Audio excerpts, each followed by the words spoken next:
Boa noite, pessoal. Vamos fazer a prece inicial?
Agora eu gostaria de chamar a palestrante da noite, Joãozinho.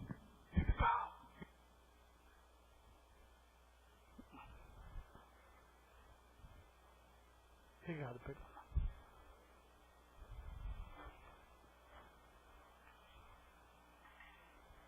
Boa noite a todos.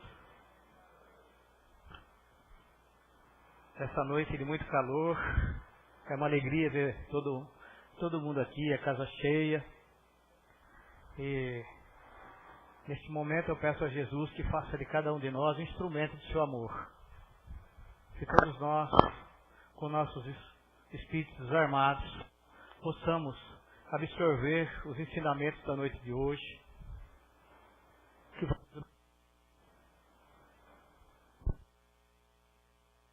Alô? Desculpa aí.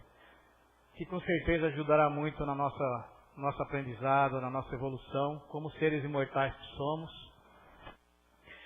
E hoje eu vim aqui para falar sobre algumas parábolas de Jesus, principalmente aquelas onde ele fala do reino dos céus. Até hoje, muitos de nós têm dificuldade para entender o que significa reino dos céus. O que Jesus quis dizer com o reino dos céus. Muitas pessoas têm o reino dos céus como se fosse um lugar em apartado. Tá?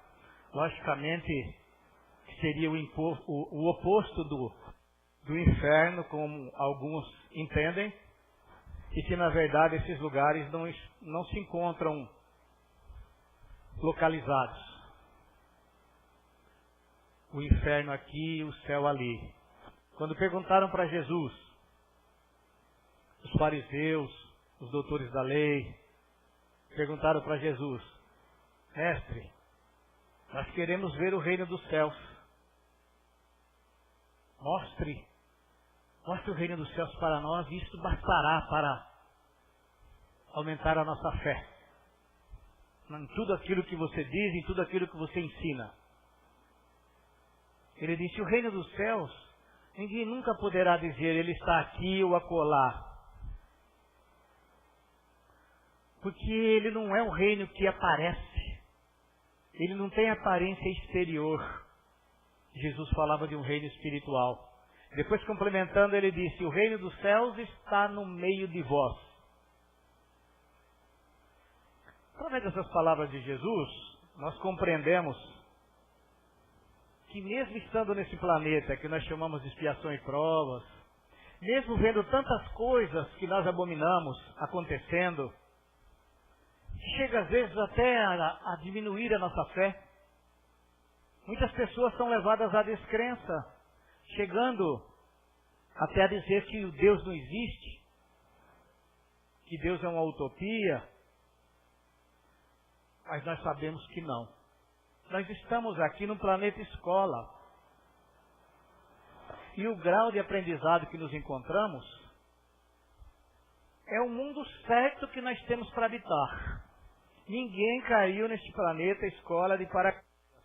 Ninguém está aqui sem merecer. E Chico Xavier já dizia, né? Sabemos que esse mundo não é um mundo só cor-de-rosa. É um mundo onde os alunos são repetentes, onde nós estamos aqui para refazer lições, mas estamos aqui principalmente para evoluir. Mas para evoluir é preciso passar por sofrimentos? Não necessariamente. Nós podemos aprender pela força do amor.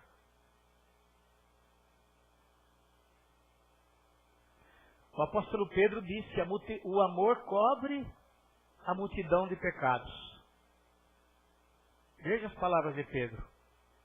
Ensinamento curtinho, uma frase curta, mas que fala muita coisa. Então, Jesus, para explicar o que seria, o que é o reino dos céus, ele sempre explicava em forma de parábolas. E aqui no capítulo 4 do Evangelho segundo o Espiritismo, que tem como título, Ninguém pode ver o reino de Deus se não nascer de novo, Jesus faz uma pergunta aos seus discípulos. Quem dizem os homens que eu sou? Porque Jesus, com a sua sabedoria, com a sua filosofia, sua doutrina, até então nunca ouvida, falando de amor, de compaixão, de igualdade e justiça entre os homens. Até então ninguém falava sobre isso, era a lei do mais forte, imperando sobre o mais fraco. Então Jesus fez essa pergunta, quem dizem os homens que eu sou? Os discípulos responderam, uns dizem que você é João Batista, outros acham que você é Jeremias, outros acham que você é Elias, ou um dos profetas qualquer da antiguidade. E aí Jesus continua perguntando, e vocês? Quem dizem que eu sou? E Pedro responde, Mestre, vós sois o Cristo, Filho do Deus vivo.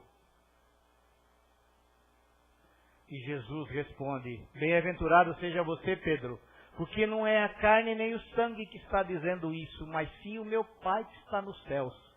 Pedro estava dando aquela resposta para Jesus através da sua mediunidade. Está dizendo, não é você em carne e osso que está dizendo isso, mas você em espírito, Pedro.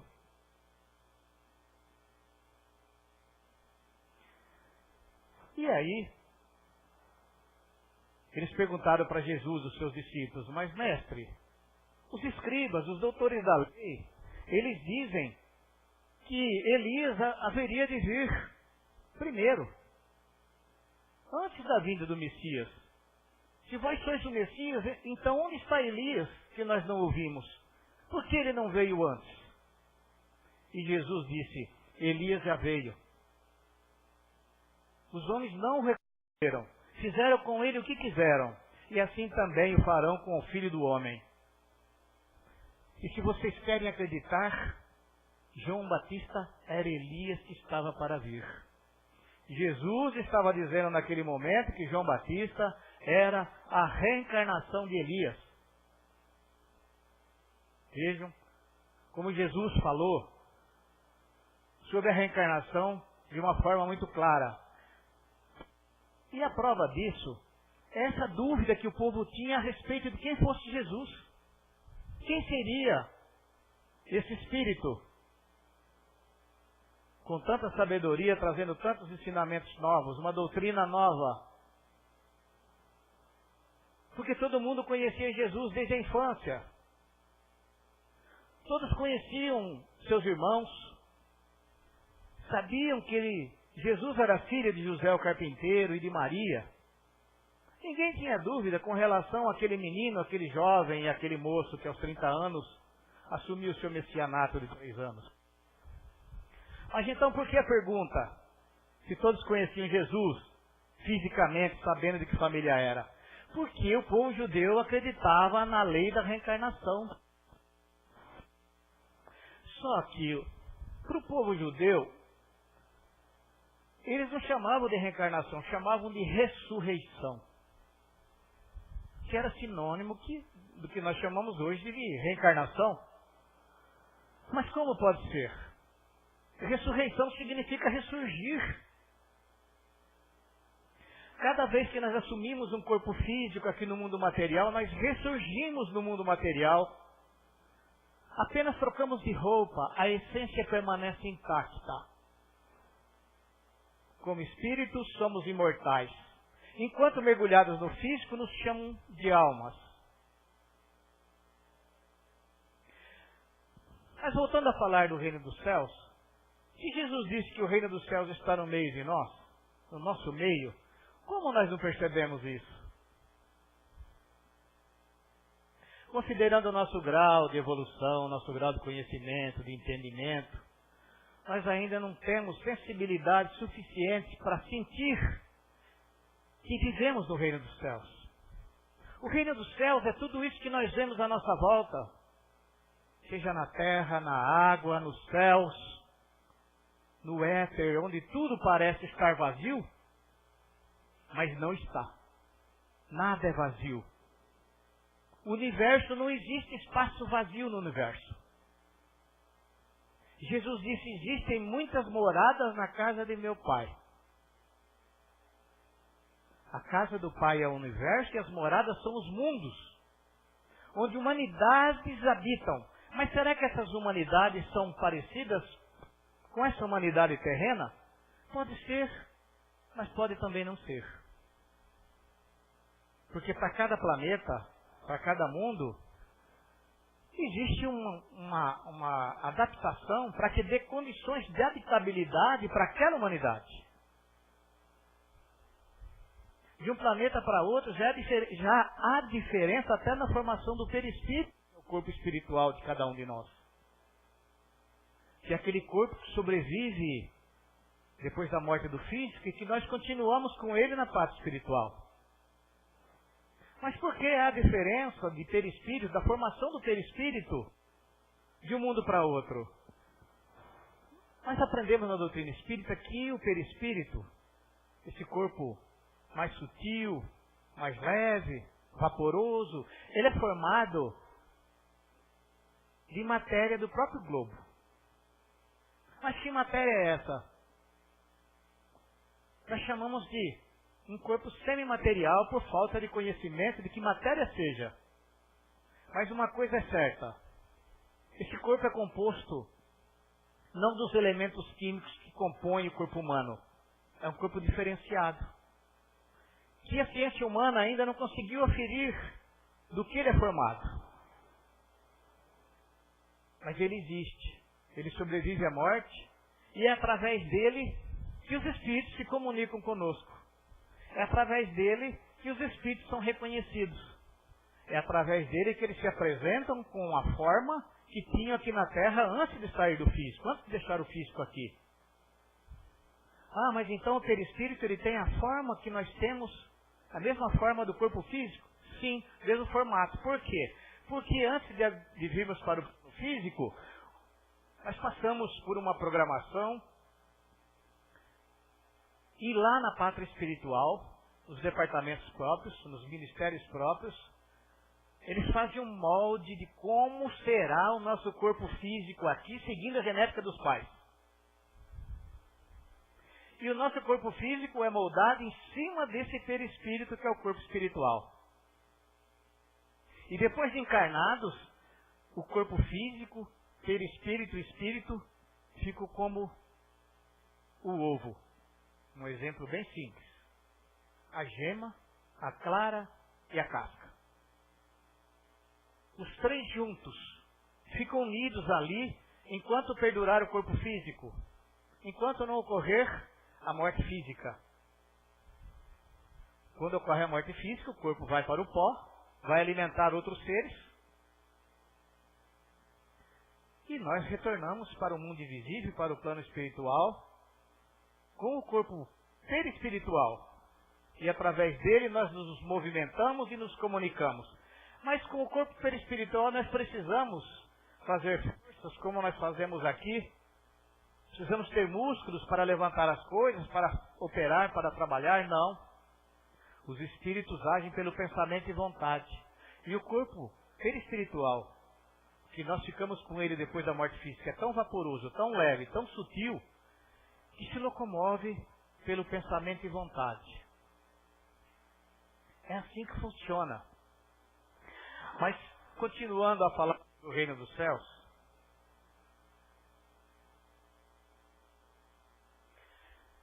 é muito importante frisar que já era costumeiro aos judeus, aqueles que passavam ensinamentos ao seu povo, falar sobre parábolas. Jesus não inovou passando ensinamentos em parábolas. Ele simplesmente continuou da forma que o povo conhecia, compreendia os ensinamentos. Porque na época de Jesus,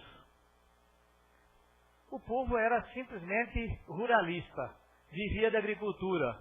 E também eram pastores, criadores de ovelhas, pessoas muitas iletradas, de poucas letras. E muitas pessoas, aliás, poucas pessoas, tinham conhecimento das leis de Moisés, porque quem tinha profundo conhecimento eram os doutores da lei que estudavam a Bíblia por 10, 12 anos. Quero chamar os fariseus, os saduceus, os escribas, os doutores da lei. Esses que passavam ensinamento para o povo.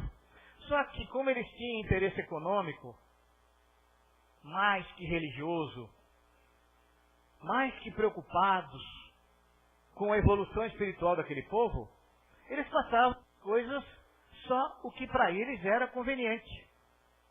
Só aquilo que convinham. E tudo que faziam era cobrado. Eles não faziam nada de graça. Desde o nascimento, casamento, tudo era cobrado. E preocupado com isso, e querendo mudar essa situação, Jesus começou a bater de frente. Trazendo suas verdades, ele começou a bater de frente com esses doutores da lei. E Jesus disse em determinada ocasião, dai de graça, disse aos seus discípulos, o que de graça recebestes. Eu quero que vocês saiam e vão curar os enfermos, ressuscitem as pessoas, ensinem aos seus irmãos, mas nunca cobrem nada, porque a mediunidade, tudo aquilo que vem de Deus, é gratuito.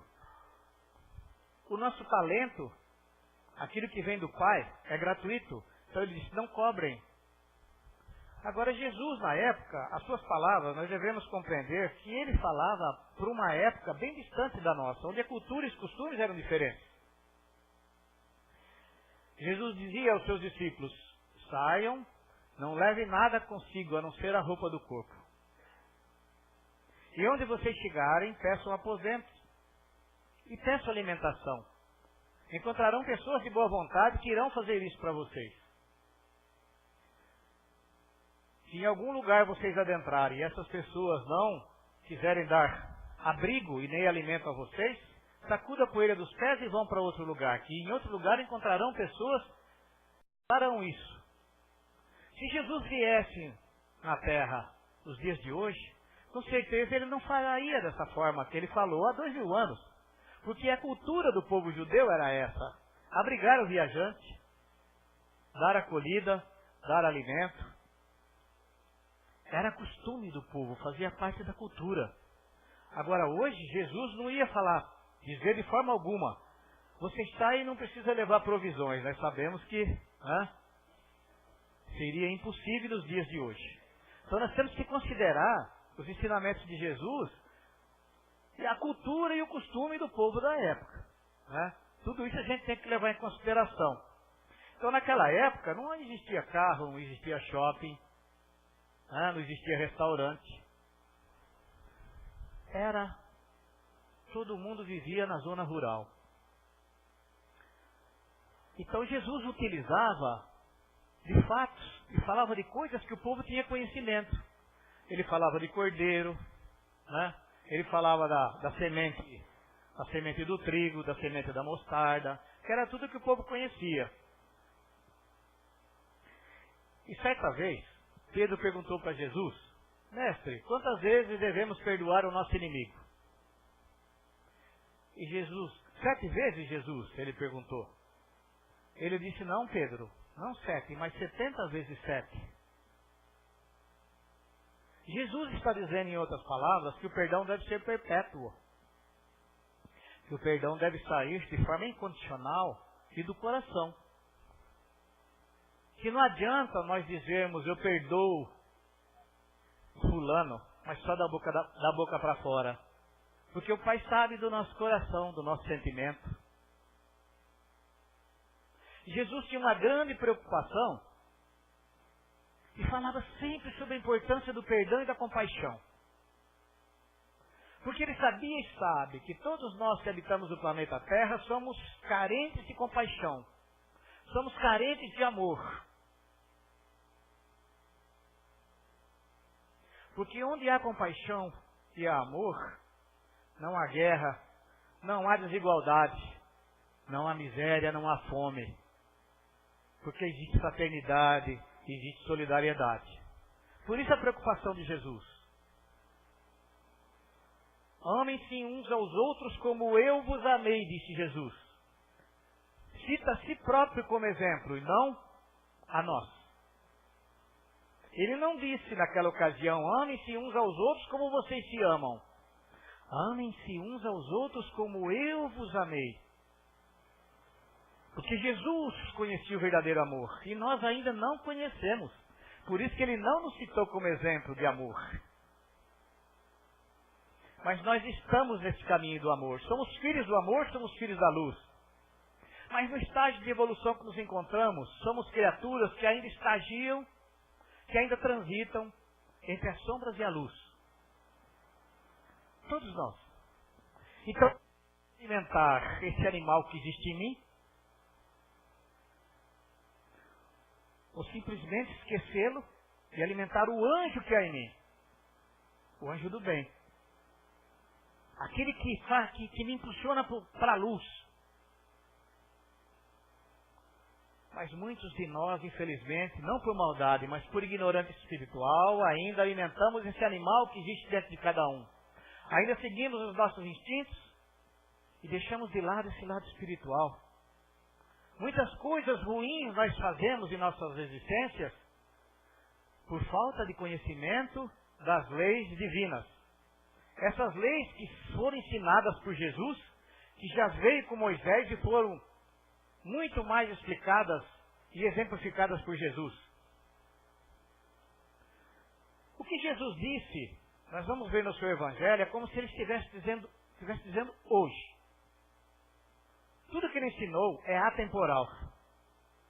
Por quê? Porque ele falava e fala de coisas do Espírito, de coisas eternas, falava de coisas divinas, de leis que não sofrem mutação, de leis imutáveis.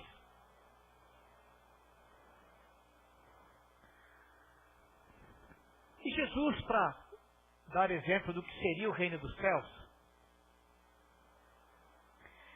ele contou aquela parábola, dentre outras, ele contou aquela parábola, o reino dos céus, a do mordomo infiel. O reino dos céus é semelhante a um rei que chama os seus súditos para prestar contas. E chega ali em primeiro lugar um devedor, por sinal muito endividado, que devia ao rei 10.000 talentos. Para que se possa ter uma ideia dessa moeda do povo judeu, se nós transformássemos ela no real de hoje, ela representaria aí quase 20 milhões de reais. Uma dívida impagável para um ruralista, para um agricultor. Ainda mais naquela época, né? E ele chamou esse devedor e disse: exijo que me pague. Você já está em atraso, já está em mora, eu quero que me pague. Senão, você vai sofrer as consequências da lei. E as consequências da lei eram duras, porque o monarca simplesmente ele determinava aos seus guardas, aos seus homens, que vendessem como escravo o próprio devedor, vendessem sua esposa, seus filhos e todos os seus familiares, e confiscasse todos os seus bens para garantir que aquela dívida fosse paga. Mas aquele devedor, naquele momento de desespero, quando o monarca cobrou ali de forma cruel, ele ajoelhou-se diante do rei e pediu perdão pela dívida. Perdoai a minha dívida, Senhor. Eu não tenho condições de pagá-la. Poupe minha família, poupe a mim. E o rei, movido de compaixão, perdoou a dívida daquele devedor. E ele saiu todo feliz dali, todo agradecido. Uma dívida milionária, e ele foi perdoado.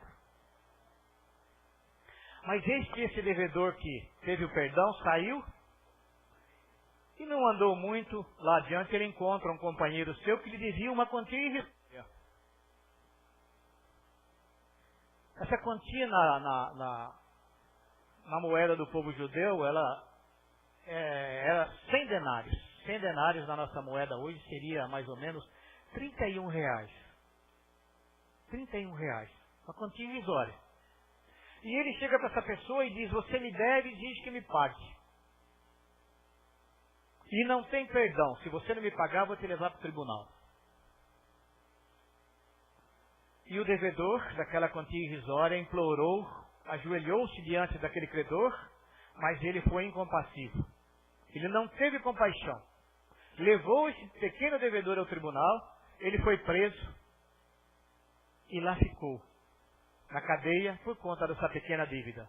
Mas aquelas pessoas que estavam ali em volta, que assistiram toda a história, todo acontecido, que sabiam da dívida que ele teve, enorme, milionária, e que foi perdoada pelo rei, não se conformaram com aquilo.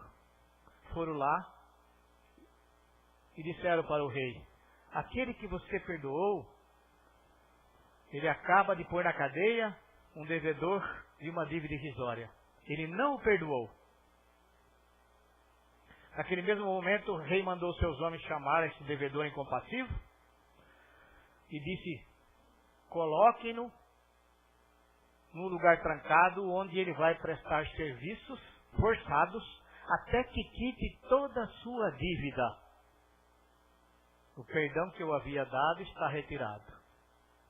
E Jesus, terminando essa parábola, ele fecha e diz assim: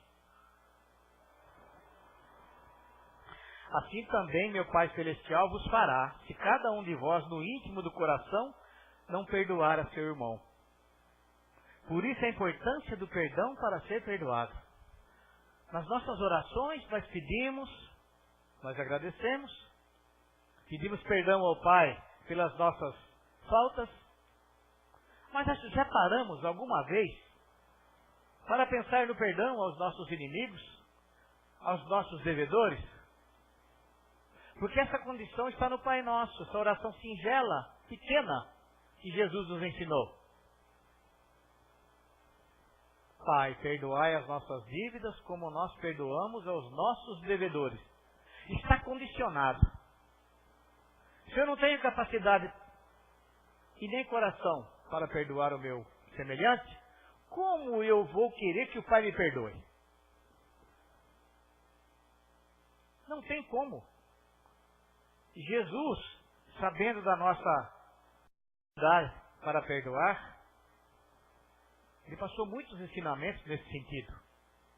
Naquele momento que aquela pessoa foi fazer uma oferenda lá no altar seguindo o judaísmo, que era costume do povo judeu, que seguia o mosaísmo, ir lá e fazer uma oferta, um animal, ou fazer uma oferta em dinheiro no altar de sacrifícios que tinha no templo de Jerusalém.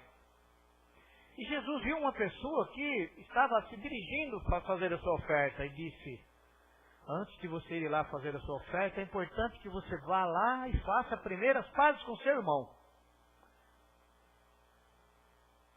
E Jesus continuou e reforçou ainda esse conselho e disse: aproveitem enquanto vocês estão na mesma estrada. Quer dizer, aproveitem enquanto vocês estão encarnados e estão se vendo. Porque quando nós saímos do corpo físico e vamos para a parte espiritual, pode ser que demoremos séculos para nos reencontrarmos novamente, até termos a oportunidade de um reencarne e nos reencontrarmos no palco das reencarnações, que é o mundo material. Jesus tinha uma grande preocupação com isso, porque ele sabia e sabe que quando você tem um inimigo e não há o perdão, um não perdoa o outro, o que acontece? Esteja onde estiver esse inimigo, esteja ele neste mundo, esteja ele em outra morada do Pai, em qualquer lugar do universo, esses dois inimigos estarão intimamente ligados entre si, por uma algema fluídica. E em outra existência, em outra encarnação, em outra oportunidade, nós nos reencontraremos forçosamente com esses nossos inimigos para quebrar essas algemas do ódio e nos unirmos pelos laços do amor. Mas de que forma nós vamos perdoar o nosso inimigo se nessa encarnação, nessa existência, eu não tenho forças para perdoá-lo? Se meu orgulho não permite que eu o perdoe? Se a minha mágoa é tão profunda que eu não consigo perdoar o meu inimigo, como eu terei forças para perdoar o meu inimigo? Em sã consciência, expliquem para mim. Através da lei das existências sucessivas. Aquele inimigo de hoje poderá voltar no mesmo teto, como meu irmão, como meu pai, como minha mãe, como meu filho. Como meu filho, eu poderei carregar este inimigo de existências anteriores no colo, sem ficar sabendo, porque o véu do esquecimento vai nos ajudar a fazer isso. Vejam, as leis imutáveis do Pai como são sábias. Nós perdoamos os nossos inimigos através da lei das existências sucessivas e nem percebemos. Vejam, por isso, aqueles que pregam a lei da ressurreição da carne, aqueles que pregam a lei da existência única, que dizem que a alma é criada junto com o corpo físico e nós vivemos uma vez só nesse planeta, e que depois, de acordo com os nossos atos, nós vamos para o céu, o purgatório, para o inferno, eu sinto dizer, mas eles estão equivocados. Porque a lei da reencarnação, ela não rompe os laços de parentesco. Contrariamente a isso, ela une mais ainda os laços de parentesco. Por quê? Porque hoje tenho dentro do meu teto, comigo, convivendo ali na minha família, os parentes consanguíneos, os parentes afins. Mas aí, um morre, outro morre, em épocas diferentes, que é a lei natural das coisas. Mas como nós vamos nos encontrar de novo? Através da lei da reencarnação. Se fosse uma existência única, sim, essa existência única romperia os laços consanguíneos. Romperia a parentela, se nós vivêssemos uma vez só. Por isso Jesus, nas suas parábolas, ele fala muito bem sobre a existência do espírito, sobre a sobrevivência da alma. Quando ele teve aquele diálogo com Nicodemos, aquele doutor da lei, que foi procurá-lo na calada da noite para não ser visto pelos demais doutores da lei, naquele momento, ele pergunta para Jesus: mestre, eu sei que você vem de Deus, porque se não fosse, não faria as coisas que você faz. Mas aí Nicodemos pergunta para Jesus, né? Quando Jesus disse para ele: em verdade vos digo que ninguém entra no reino dos céus sem nascer de novo. Quer dizer, entrar no reino dos céus é conseguir a evolução suficiente para habitar a morada dos bem-aventurados, aqueles que não estão mais obrigados a passar pela lei da reencarnação. Quando reencarnam, é simplesmente como missionários. Naquele momento, Nicodemos disse: mas como pode um homem já velho entrar no ventre de sua mãe e nascer de novo? Eles não estavam entendendo, naquela época, logicamente, como eu disse, há 2000 anos, não havia a doutrina dos espíritos, não havia a codificação de Kardec, não havia toda essa facilidade que nós temos para compreender hoje como funciona a lei da reencarnação, como se dá o reencarne, como nós voltamos a habitar um novo corpo físico, como se dá esse processo. Naquela época, mesmo sendo doutor da lei, e sendo fariseu, ele acreditava na lei da reencarnação, mas ele não sabia como funcionava o processo, como nós sabemos hoje. Ele achava, mas como pode alguém já velho, vai adentrar o ventre da sua mãe e nascer de novo? Então nós aprendemos na doutrina espírita que nós sobrevivemos ao físico e continuamos vivos com o nosso perispírito, com o corpo perispiritual, que depois se aloja no novo corpo físico, no novo nascimento no mundo material. E aí, nesse momento, Jesus complementa o seu ensinamento ao doutor da lei e diz: o que nasce da carne é carne, e o que nasce do espírito é espírito. O vento sopra onde quer, ninguém sabe de onde vem nem para onde vai. Assim também acontece com todo aquele que é nascido do espírito. Vejam? Jesus está falando dessas duas individualidades. O que nasce da carne é carne, é o corpo físico. O que nasce do espírito é espírito. Somos nós, a essência que sobrevivemos à morte física. E continua viva. Jesus falou do espírito. Falou desse ser imortal para esse doutor da lei. Dessas duas individualidades. Por isso, o espírito já existia antes de habitarmos o corpo e continua existindo depois que saímos dele. O mundo espiritual é primitivo e é o mundo verdadeiro. Esse mundo aqui é transitório e é passageiro. O mundo espiritual sempre existiu e continuará existindo, mesmo que esse deixe de existir.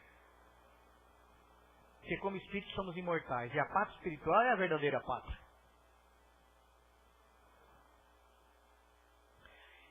E os ensinamentos de Jesus, ele resumiu numa pequena frase.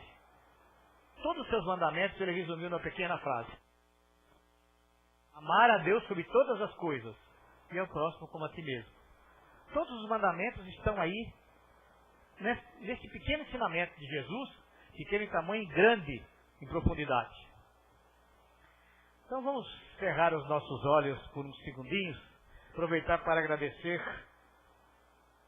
ao Senhor da vida e a Jesus, nosso querido amigo e mestre, pela oportunidade de estarmos aqui, não só reunidos, mas também unidos num só pensamento de amor.